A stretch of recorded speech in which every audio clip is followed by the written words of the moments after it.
अभी अभी मिलानी पड़ेगी। आप कर लेते हैं 10 लाख 10 लाख 5 मिले 10 मिले, कोशिश तो भाई करें। इतना करता हूँ ना कि इजीली वो कर सके, अफोर्ड कर सके। 3 लाख कह देता हूँ। तो वो आपने कहा बिजनेसमैन भी, मन्नान बताया ना? मन्नान, बिल्कुल मन्नान बिजनेसमैन लोग हैं तो थोड़ा सा चले मैं 5 अच्छा लाख, मैं 5 लाख कह देता हूँ, मैं 5 लाख कह देता हूँ उसको, ठीक है कि मुझे 5 लाख रुपए चाहिए। चले करें।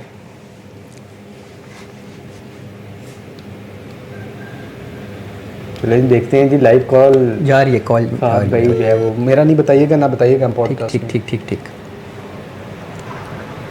बिस्मिल्लाह। अस्सलाम वालेकुम अस्सलाम जी, क्या हाल है? उस्ताद जी, क्या हाल है? ठीक हो?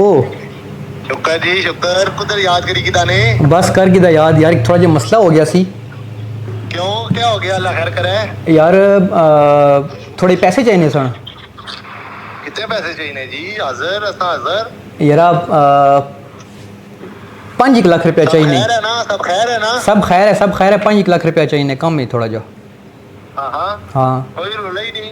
मिल जा सन। अकाउंट नंबर सेंड कर देना, जेड़ा मैं आज दा नंबर पर क्या हिसाब है मैं कर देना, कोई रोला नहीं। अकाउंट पर कर दसो।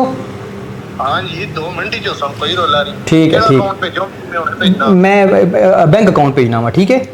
कोई मसला नहीं, लेकिन फौरन भेजना मैं, क्योंकि ना फैसला पर जा रहा है एक जगह, फिर ना निकल जा सकता। ओके ठीक है, मैं 5 मिनट ही तन भेजना वा। अच्छा, इनको बताएं हम बैठे हुए पॉडकास्ट में बैठे। खैर है ना? सब खैर है यार। पॉडकास्ट सी मेरी आज पॉडकास्ट पे बैठा हूँ। अल्लाह ठीक है। हाँ बेफिक्र हो जाए, कोई नहीं मसला। ओके। ओके। अच्छा, ये आपके जिगरी दोस्त? ये मेरा जिगरी यार है।